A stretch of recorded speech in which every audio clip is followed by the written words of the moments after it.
na Serra da Cantareira. 10. Sofrimentos do crente, OAV. Antes de continuar, contando minhas experiências, quero falar sobre as causas do sofrimento do crente. São elas: provação ou tribulação, e quando Deus prova nossa fé de alguma maneira. Pode ser na forma de uma enfermidade, ou um problema, como uma luta na família, desemprego, pobreza, etc. Mas a prova tem dia certo para começar e para terminar. 1 Pedro 1,7 diz: para que a prova da vossa fé, muito mais preciosa do que o ouro que perece e provado pelo fogo, se ache em louvor, e honra, e glória na revelação de Jesus Cristo. Tentação e, quando o sofrimento é causado por Satanás e seus demônios com a permissão de Deus, como foi o caso de Jó. 1 Coríntios 10,13 diz: não veio sobre vós tentação, senão humana, mas fiel é Deus, que não vos deixará tentar acima do que podeis, antes, com a tentação dará também o escape, para que possais suportar. Também podemos ser tentados pela nossa própria carne, conforme Tiago 1,14, mas cada um é tentado, quando atraído e enganado pela sua própria concupiscência. É a consequência por termos cedido a essa tentação e ao sofrimento. Repreensão é, quando Deus nos repreende ou castiga com sofrimento devido à nossa rebeldia e desobediência. Apocalipse 3,19 diz: eu repreendo e castigo a todos quanto amo, se, pois, zeloso e arrependete. E por fim, o espinho na carne. Esse é outro tipo de sofrimento permitido por Deus, para nos mantermos humildes e para não perdermos nossa salvação pelo orgulho, pois o espinho na carne nos esbofeteia, nos humilha, nos envergonha e nos debilita, a fim de nos tornar inteiramente dependentes de Deus e da sua graça. Esse sofrimento tem dia para começar, mas não tem dia para terminar, pois sua finalidade é colocar-nos em nosso devido lugar. 2 Coríntios 12,7-9 diz: e para que me não exaltasse pela excelência das revelações, foi-me dado um espinho na carne, a saber, um mensageiro de Satanás, para me esbofetear, a fim de não me exaltar, acerca do qual 3 vezes orei ao Senhor, para que se desviasse de mim. E disse-me: a minha graça te basta, porque o meu poder se aperfeiçoa na fraqueza. De boa vontade, pois me gloriarei nas minhas fraquezas, para que em mim habite o poder de Cristo. Assim como Paulo tinha o espinho em sua carne, também tenho o meu em forma de uma enfermidade chamada artrite reumatoide. Por causa dessa doença deformante, já fiz várias cirurgias ortopédicas para corrigir o desgaste das articulações. No ano de 2001, enquanto me recuperava em casa de uma cirurgia de quadril, em uma tarde estava sentada na cama e senti um formigamento que começou na mão esquerda, foi para o lado esquerdo de meu rosto e minha fala ficou enrolada. Minha acompanhante percebeu e chamou meu filho David, que me levou ao hospital. Dei entrada na emergência, com bastante arritmia cardíaca e fiquei em observação. Meu esposo chegou e encontrou-me relativamente bem. À meia-noite, fui internada. Ele ficou comigo até as 2 horas, orou por mim e depois foi para casa descansar. Às 4 horas da madrugada, minha acompanhante ouviu, quando me debatia na cama. Ela acendeu a luz, e eu estava tendo um acidente vascular cerebral. Ela chamou a enfermeira e telefonou para meu esposo, que nem tinha se deitado ainda, e o avisou. Levaram-me para a UTI, e ali fiquei ligada aos aparelhos, sem poder me mover. Meu lado direito estava paralisado. Não conseguia falar e fiquei totalmente confusa. Meu esposo chegou às 5 horas e 30 minutos e pode entrar na UTI por ser pastor. Ele falou bastante comigo, deu-me ânimo, disse-me para crer que Jesus me curaria e perguntou se eu queria que pedisse oração para uns irmãos pela rádio. Afirmei com a cabeça e ele saiu. Às 7 horas, ele entrou ao vivo na cadeia de emissoras do programa A Voz da Libertação, rogando a oração e o jejum de todo o povo de Deus por mim. Muitos crentes que estavam se levantando naquela hora da manhã já iniciaram seus jejuns e orações. Até uns fiéis de outros ministérios entraram naquela corrente de oração. Foi um clamor nacional pela minha recuperação. Aleluia. A oração feita por um justo pode muito em seus efeitos. Tiago 5,16. O clamor dos fiéis chegou a Deus, moveu sua mão, e ele a estendeu sobre mim e socorreu-me naquele leito de UTI. As visitas na unidade de terapia intensiva aconteciam 2 vezes por dia. Ao meio-dia, chegou minha filha Leia para visitar-me. Sabendo que eu não podia falar, ela levou um caderninho e uma caneta escondidos e escrevia uma palavra daquilo que eu queria saber ou dizer e me dava a resposta. Minha outra filha Débora estava morando no Zéu e não podia sair do país com sua família, pois tinha dado entrada no pedido de residência. Ela ficou muito aflita, pois não podia vir ao Brasil. Depois que Leia saiu da UTI, fiquei tentando falar algumas palavras, mas sem sucesso. Um lado de meu rosto estava dormente, como se eu tivesse tomado anestesia, como quando vamos ao dentista. Tudo o que tomava, ou comia escorria pelo lado direito da minha boca, porque eu não sentia nada desse lado. Meu braço estava inerte e por mais que tentasse, não conseguia movê-lo. Às 14 horas daquele dia, o pastor Antônio Ribeiro e sua esposa Cacilda me visitaram e oraram por mim. Foi uma situação triste, porque queria dizer tanta coisa a eles, mas não conseguia falar nada. Depois da visita, continuei tentando falar, mas parecia um bebê, pois só saíam. Tá. Tá.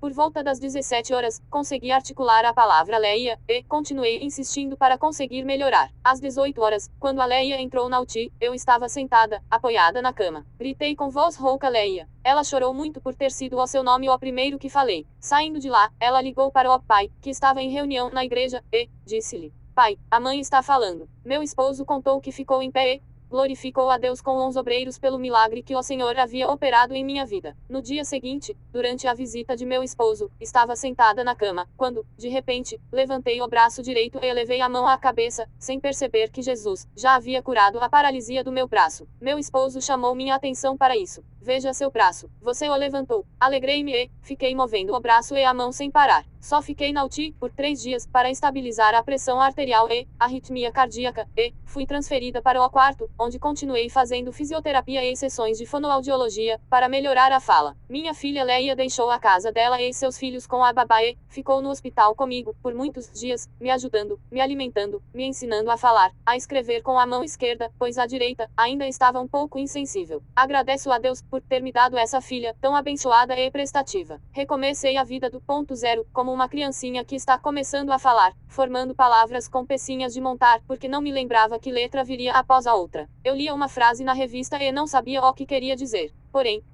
ficou apenas uma sequela na fala, para que eu nunca me esquecesse do benefício que o Senhor havia feito, pois muitas vezes, deitada naquele leito de hospital pela madrugada, falando com Deus em pensamento, perguntava a ele se algum dia voltaria a andar e a falar. Bendize-o, minha alma ao Senhor, e nunca esqueça nenhum de seus benefícios. Salmos 103.2. Os exames que fiz durante a internação mostraram que o AVC foi motivado por um tumor benigno chamado missoma, o qual estava dentro do meu coração, e soltou pedacinhos de coágulos que foram parar no cérebro, causando o bloqueio de uma artéria. Os médicos deram o diagnóstico e queriam me operar em seguida, porque o AVC poderia se repetir e eu talvez não resistisse. Meu Deus, que prova! Não tinha coragem para operar, pois meu coração seria parado e aberto, e meu sangue passaria para uma máquina durante a cirurgia, enquanto retirassem o tumor. Para não operar, comecei a tomar heparina, um medicamento que impede a formação de coágulos no sangue. Mas havia um controle rigoroso para ajustar a dose, para não ter hemorragia por excesso de remédio. Assim, fazia coleta de sangue 2 vezes por semana, e mesmo assim, às vezes, urinava sangue. Isso suportei por um ano inteiro. Em um dia de Santa Ceia, estava ouvindo o coral cantar o hino Precioso Sangue e comecei a sentir algo sem igual, uma força, uma graça. Abri a Bíblia e Deus falou comigo, mostrando o seu poder, o que ele era capaz de fazer. Mostrou que guardaria minha vida em suas mãos. No dia seguinte, marquei o exame de cateterismo, no qual uma sonda é introduzida pela artéria femoral na virilha e vai ao coração, a fim de pesquisar se há algum bloqueio nas artérias. O médico havia pedido esse exame há 8 meses, e eu não tinha tido coragem para realizá-lo. Como seria preciso pernoitar no hospital, quando fosse me submeter ao cateterismo, levei a minha malinha por precaução. O exame transcorreu tranquilamente e não foi encontrada nenhuma obstrução nas artérias. Com a coragem que Jesus me deu na hora, perguntei ao médico se o cirurgião poderia operar meu coração. Naquela tarde, foi confirmada minha cirurgia para a retirada do missoma. A cirurgia foi marcada para as 10 horas da manhã seguinte. Não avisei meu esposo, nem meus filhos, para que não sofressem por antecipação. Eles só ficaram sabendo à noite, quando meu esposo me visitou no hospital. O Senhor me deu tanta coragem, que na hora de ir à sala cirúrgica, despedi-me da Leia e da irmã, Rosa, que estavam comigo no quarto, e disse: até logo mais, ou até nos vermos no céu. E saí sorrindo na maca pelo corredor. Essa foi a cirurgia mais tranquila que fiz, pois só fiquei 24 horas na UTI e com 3 dias já estava caminhando pelos corredores do hospital. Louvado seja o nome do Senhor. 11. Meu jardim de oração. Há alguns anos, senti a necessidade de ter em minha casa um lugar próprio para orar ao Senhor com tranquilidade. Ao lado do meu quarto, tinha um espaço descoberto, tipo uma varandinha. Mandei cobrir de vidro, coloquei uma porta também de vidro, coloquei plantas, flores, uma mesa e uma cadeira. Ah, como ficou bonito o meu pequeno santuário de oração. Nesse cantinho oro ao meu Deus, derramo aos pés do Senhor toda a minha ansiedade, meus medos, minhas preocupações, minha dor. Saio dali aliviada, tranquila e disposta a enfrentar batalhas, porque Ele me ensina a cada dia a confiar nele e ter a certeza da sua companhia. Quantos momentos felizes passo no meu jardim de oração. Quantas vezes entrei ali chorando e o Senhor falou comigo de uma maneira tão amorosa e abraçou-me. Senti o seu amor me envolvendo, me confortando. Certa vez, estava triste porque vi o nome de Jesus sendo escarnecido nas redes sociais devido ao mau testemunho de algumas pessoas. Isso doía tanto em meu coração. Mas ele me falou mansamente que não me preocupasse, porque ele não se deixaria escarnecer e tudo o que essas pessoas plantassem iriam colher. Deus defende seu nome e zela pela sua palavra para a cumprir. Jeremias 1:12. E disse-me o Senhor, viste bem, porque eu velo sobre a minha palavra, para a cumprir. Romanos 2:24. Porque como está escrito, o nome de Deus é blasfemado entre os gentios por causa de vós. No meu jardim canto louvores ao nome do Senhor. Grandioso és tu. Ali o Senhor me inspirou a compor 27 hinos que estão sendo gravados por diversos cantores. Inclusive o hino Jardim de Oração, que minhas filhas Débora e Leia gravaram ao vivo em nossa igreja de Belo Horizonte. Minhas funcionárias, já sabem, quando estou no meu jardim falando com Deus, ninguém pode me interromper. É uma hora sagrada em que esqueço tudo e me dedico a ter uma comunhão direta com Deus. Olho para o céu e falo com meu Pai. Pergunto e ele me responde. Apresento meus problemas e ele me dá a solução. Às vezes, ele fala, espere. Noutras ele diz, não. E me corrige. Ele mostra minhas falhas, eu peço perdão e busco melhorar. É uma conversa entre pai e filha que são muito íntimos. Quando estou ali, sinto-me rodeada pelos anjos de Deus. Minha alma se sente na sala de espera do paraíso. 12. A inauguração do Templo da Glória de Deus. No dia 1º de janeiro de 2004, com uma grande festa, inauguramos o novo templo com 70.000 m2 de área, que comporta 30.000 pessoas sentadas, possui estacionamento com 1.000 vagas, tem 450 sanitários e para o conforto dos fiéis, ainda conta com uma potente central de ar refrigerado. Templo da Glória de Deus da Hípida. Nessa festa, a multidão que compareceu foi incontável. Ficaram lotados uns 2 salões de cultos, o estacionamento e até as ruas ao redor da igreja. Por meio da imprensa, a notícia correu para muitos países e nos meses seguintes, chegaram pastores de diversas partes do mundo a fim de conhecer o templo, que ficou conhecido como o Templo da Glória de Deus. Culto de inauguração do Templo da Glória de Deus. Vista lateral do Templo da Glória de Deus. O templo não é luxuoso, não tem lustres de cristal nem tapetes persas, não tem piso de mármore, ou cortinas de seda, nada disso. Mas o importante é que a glória de Deus desce naquele lugar e cobre com sua graça e poder todos os que com fé entram ali. Já presenciei milagres maravilhosos acontecendo no Templo da Glória de Deus. Vi paralíticos andarem, pessoas levadas nas macas se levantarem e andarem, curadas na hora.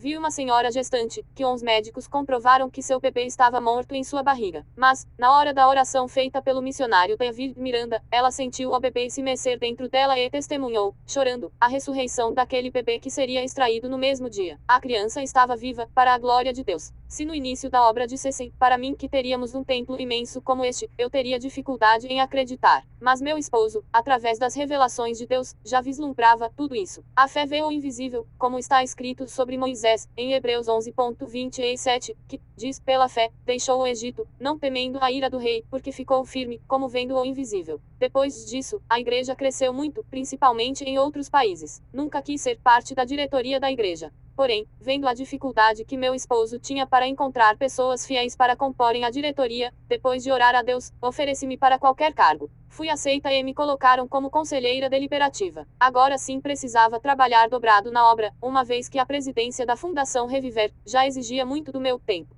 Participando das reuniões da diretoria fui tomando conhecimento dos problemas e das dificuldades que a igreja enfrenta, pois a direção das congregações do mundo inteiro está centralizada aqui no Brasil. Na idade em que nos encontrávamos, meu esposo e eu deveríamos ir diminuindo nossa participação no trabalho da igreja. Mas há uma engrenagem que nos move para frente e não nos deixa parar nem recuar, pois nossa experiência de anos de trabalho é importante na resolução de problemas e serve de ensinamento para os obreiros e diretores mais novos. Nossa jornada cristã tem sido pontuada por lutas, tribulações e aflições, mas também temos tido momentos de muita felicidade e alegria, muitas realizações e vitórias. Todos esses momentos servem de experiência e ensinamento para nós e toda nossa família. Em 2008, meu filho David e eu viajamos aos Estados Unidos, mas meu esposo ficou no Brasil. Todas as noites nos falávamos por telefone e ele sempre dizia que estava tudo bem, sempre animado e risonho. Voltamos depois de uma semana e uma funcionária da igreja, ainda assustada, contou-me o que tinha ocorrido. Disse-me que, no mesmo dia em que viajamos, meu esposo voltava para casa do escritório da igreja, lá pelas 23 horas mais ou menos, e havia um desvio em uma avenida que ele teria que passar, onde estavam recapeando o asfalto. Ele entrou à direita, para tentar achar uma rua paralela à avenida, mas ali ficava uma comunidade bem perigosa que não conhecia. Eram vielas cada vez mais estreitas. Então ele tentou dar a marcha ré no carro, mas apareceram 5 rapazes armados e mandaram-no abrir o vidro da janela. Ele começou a orar em voz alta, expulsando a Satanás, e foi voltando em marcha ré. Uns rapazes começaram a atirar várias vezes no carro, mas meu esposo não parou. Voltou em direção à avenida e achou uma saída bem à frente. Só depois que chegou em casa foi que viu quantos orifícios de bala havia na lataria. Guarda-me, ó Deus, porque em ti confio. Salmos 16.1. Nenhum tiro atingiu o servo de Deus. Glórias ao nosso Senhor.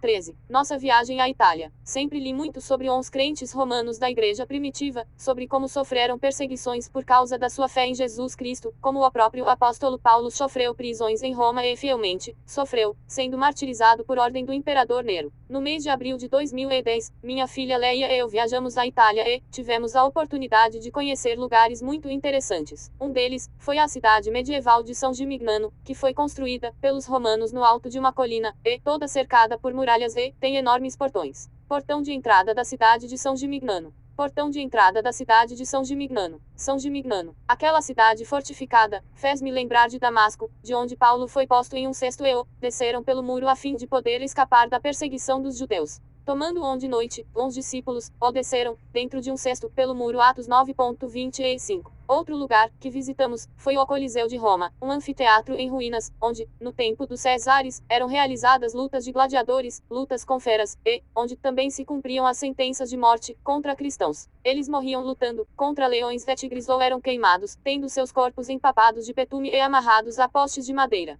Como tochas humanas, serviam para iluminar a arena em noites de espetáculo. Por fim, conhecemos uma das catacumbas de Roma, a de Priscila, que fica na Via Ápia Antiga, uma estrada fora dos muros da cidade que leva até as catacumbas, ou cemitérios romanos. Podemos ver as mesmas pedras que calçavam a Via Ápia e agora estão polidas pelos séculos de uso. Via Ápia Antiga que leva às catacumbas de Priscila, Roma. As catacumbas estão sob uma área gramada, formando um parque, e são agora propriedade da Igreja Católica, que as colocou para visitação pública e turismo. Os turistas são divididos em grupos de acordo com o idioma e levados por um guia através dos corredores que formam labirintos debaixo do solo. Para entrar ali, descemos 3 lances de escada rústica, cavada na terra, e fomos mergulhando na escuridão do subsolo. O ar no local é rarefeito, a umidade é alta, o frio parece penetrar em nossos ossos e a única fonte de luz vinha da lanterna do guia que ia à nossa frente. Por que quis citar o antigo cemitério romano? Porque ali foi a morada, por um tempo, de muitos de nossos irmãos crentes perseguidos, onde passaram a viver com suas famílias, e ali mesmo enterravam os corpos dilacerados, ou queimados dos crentes que morriam na arena do Coliseu. Eles cavavam nas paredes uns nichos onde colocavam os corpos. Fechavam-nos com uma placa de pedra e desenhavam símbolos para indicar que ali estava o corpo de um cristão. O símbolo era uma âncora e um peixe. Símbolo desenhado pelos cristãos que viviam nas catacumbas de Roma, lugar onde enterravam entes queridos mortos como mártires. Naquela escuridão, eles passavam seus dias, reuniam-se para cultuar a Deus sob a luz de lamparinas de azeite. Criavam seus filhos privados de ar puro, e de sol, tudo por amor a Jesus. Como dependiam da generosidade de pessoas de bom coração, para viver, à noite, alguns saíam das catacumbas e iam buscar alimento e azeite para suas lamparinas. Às vezes, eram pegos e encerrados na prisão, unicamente pelo crime de serem seguidores do Senhor Jesus. Os guardas da milícia romana não se arriscavam a entrar nas catacumbas, pois temiam se perder nos labirintos escuros e desconhecidos. Assim, os cristãos sentiam-se mais seguros naquele lugar. Lamparina de azeite que os cristãos usavam nas catacumbas. Saí de lá muito emocionada por poder ver de perto o que havia lido em livros. Constatei que nossos irmãos do passado foram os verdadeiros heróis da fé que a Bíblia menciona na Epístola aos Hebreus 11.36-38, onde diz: E outros experimentaram escárnios e açoites, e até cadeias e prisões. Foram apedrejados, cerrados, tentados, mortos a fio de espada, andaram vestidos de pele de ovelhas e de cabras, desamparados, aflitos e maltratados, homens dos quais o mundo não era digno, errantes pelos desertos, e montes, e pelas covas e cavernas da terra.